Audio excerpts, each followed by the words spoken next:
शाम के 5 बजे थे। लाहौर की सड़कें बारिश से तर थीं। आसमान से बूंदें गिर रही थीं जैसे कोई पुराना गीत याद आ गया हो। अफरा काफे की खिड़की के पास बैठी थी। इसके हाथ में गर्म काफी का कप था और आंखें बाहर की बारिश में खोई हुई थीं। वो हर बारिश में यहीं आ जाती थी। ये इसका ज़ाती मामूल था।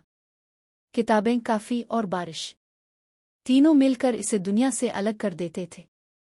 मुआफ़ कीजिएगा, क्या ये जगह खाली है? अफरा ने सर उठाया।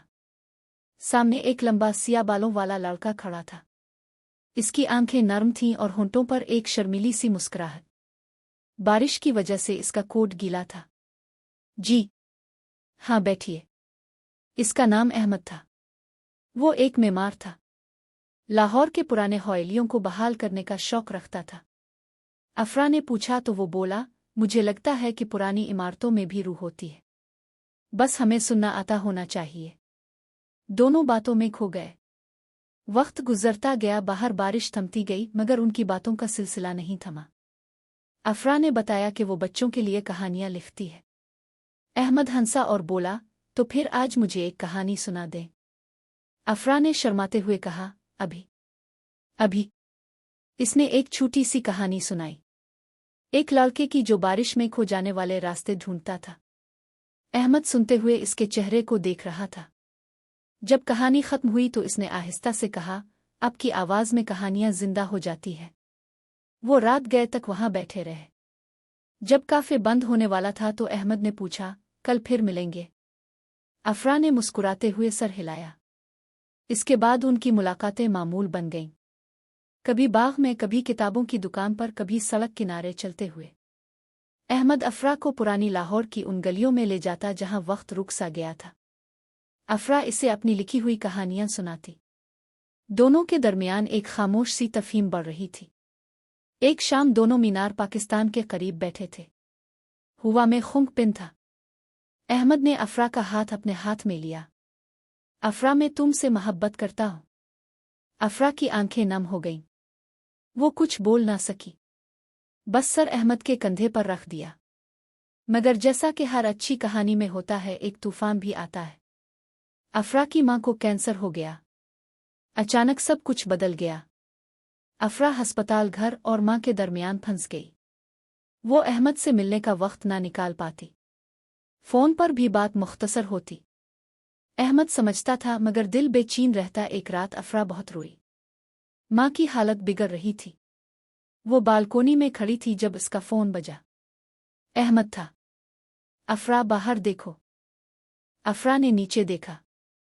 बारिश हो रही थी और अहमद खड़ा था भीगता हुआ, हाथ में एक छोटा सा गुलदस्ता और एक खत। अफरा नीचे उतरी। तुम पागल हो गए हो? भीग रहे हो? अहमद ने मुस्कुराते हुए कहा, बारिश तुम्हारी पसंदीदा है ना?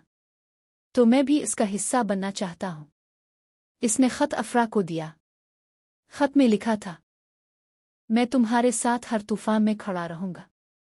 तुम अकेली नहीं हो। अफरा रो पड़ी। अहमद ने इसे गिले लगा लिया। बारिश दोनों को भीगा रही थी, मगर इस रात दोनों के दिलों में एक नई गर्मी पैदा हो गई थी। मां की हालत बेहतर हुई। इलाज चलता रहा। अहमद हर रोज अस्पताल आता। कभी फल लाता, कभी अफरा के लिए काफी, कभी मां को हंसाने के लिए पुरानी कहानियां सुनाता। 6 माह बाद जब मां सेहतमंद हुई तो उन्होंने दोनों को बुलाया। अहमद बेटा, तुमने मेरी बेटी का हाथ थाम लिया है, अब इसका दिल भी संभाल लेना। अहमद ने अफरा की तरफ देखा। अफरा की आंखों में खुशी थी। 1 साल बाद बारिश के एक खूबसूरत दिन दोनों ने शादी कर ली। सादा सी तकरीब थी। अफरा ने सफेद लिबास पहना था और अहमद इसे देखकर मुस्कुरा रहा था जैसे पहली बार देख रहा हो। शादी के बाद वो दोनों एक पुरानी हवेली में रहने लगे जिसे अहमद ने खुद बहाल किया था। हर बारिश में वो बालकोनी में बैठते। अफरा कहानियां लिखती और अहमद उन्हें सुनता। और कभी कभी अहमद अफरा से कहता, याद है वो पहली बारिश वाली शाम? अफरा मुस्करा कर जवाब देती। अब जब भी कोई छोटी सी नाचाकी होती, अहमद अफरा को गिले लगाकर कहता, हमारी मोहब्बत बारिश की तरह है, कभी तेज कभी हल्की, मगर हमेशा जिंदगी बख्शती है।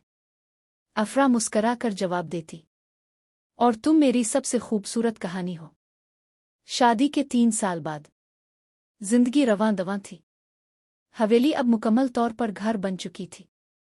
अफरा ने बच्चों की किताबें लिखने का काम बढ़ा लिया था और अहमद का बिजनेस भी काफी फैल गया था।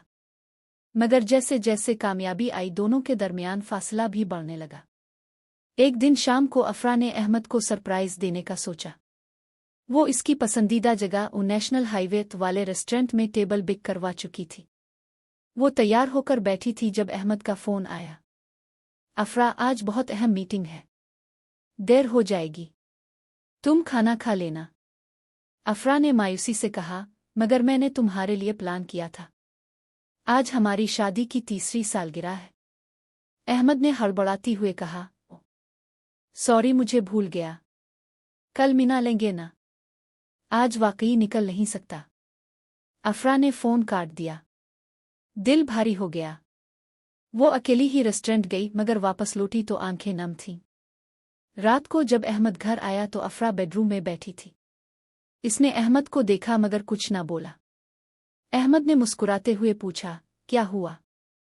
अफरा ने आवाज में गुस्सा छुपाते हुए कहा, 3 साल हो गए हैं अहमद, तुम अब भी वही हो जो शादी से पहले थे। काम, मीटिंग, प्रोजेक्ट, और मैं कहाँ हूं तुम्हारी जिंदगी में? अहमद थके लहजे में बोला, अफरा, तुम जानती हो मैं कितना मेहनत कर रहा हूं। ये सब तुम्हारे और हमारे मुस्तकबिल के लिए। मुस्तकबिल? अफरा उठ खड़ी हुई। मुस्तकबिल तो हमारा अभी है। तुम हर सालगिरह, हर खास दिन भूल जाते हो। मुझे लगता है तुम्हें सिर्फ अपना काम याद रहता है। शायद मैं तुम्हारे लिए अब अहम नहीं रही। अहमद का सब्र जवाब दे गया, तुम हमेशा इसी बात को लेकर बैठ जाती हो। क्या मैंने कभी तुम्हें नजरअंदाज किया है? तुम्हें जो चाहिए मिलता है, घर, आराम, हर चीज, फिर भी शिकायत ही रहती है। अफरा की आंखों से आंसू बह निकले। मुझे घर और पैसे नहीं चाहिए अहमद, मुझे तुम चाहिए। वो वाला अहमद जो बारिश में भीग कर मेरे लिए आया था। वो रोती हुई दूसरे कमरे में चली गई और दरवाज़ा बंद कर लिया। अहमद रात भर सो ना सका। इसे एहसास हुआ कि वो वाकई अफरा को नज़रअंदाज कर रहा था। अगले दिन सुबह सवेरे वो उठा। अफरा अभी तक दूसरे कमरे में थी। अहमद ने चाय बनाई, अफरा की पसंदीदा नाश्ते की चीज़ें तैयार कीं और दरवाजे पर दस्तक दी। अफरा, दरवाज़ा खोलो। अफरा ने दरवाज़ा खोला। इसकी आंखें सूजी हुई थीं। अहमद ने इसके सामने घुटनों के बिल बैठते हुए कहा, मुआफ कर दो, मैं एक अहमक हूं। तुम दुरुस्त कहती हो, मैं कामयाबी के पीछे तुम्हें खो रहा था। अफरा खामोश रही। अहमद ने इसका हाथ पकड़ा। आज से मैं वादा करता हूं, हर हफ्ते एक दिन मुकम्मल तुम्हारा होगा। कोई काम नहीं, कोई मीटिंग नहीं, और ये सालगिरह आज मनाएंगे। अफरा ने आंसू पूछते हुए कहा, तुम हमेशा ऐसा कहते हो फिर भूल जाते हो। इस बार नहीं भूलूंगा। अहमद ने जेब से एक छोटा सा डायरी निकाली। इसमें तुम्हारे तमाम खास दिन लिखे हैं और सबसे ऊपर तुम्हारा नाम है। अफरा मुस्करा दी। अहमद ने इसे गिले लगा लिया। इस शाम दोनों ने बालकोनी में बैठकर बारिश देखी जो इत्तेफाक से फिर शुरू हो गई थी। अफरा ने अहमद के सीने पर सर रखा और आहिस्ता से कहा, लड़ाइयाँ भी हमारी मोहब्बत को मजबूत करती हैं। अहमद ने इसके बालों में बोसा दिया। और तुम मेरी सबसे प्यारी कहानी हो जिसे मैं कभी अधूरा नहीं छोड़ूंगा। इसके बाद अहमद ने वाकई अपना वदा निभाया। दोनों की जिंदगी में छोटी लड़ाइयाँ आती रहें मगर हर लड़ाई के बाद उनका रिश्ता और गहरा होता गया।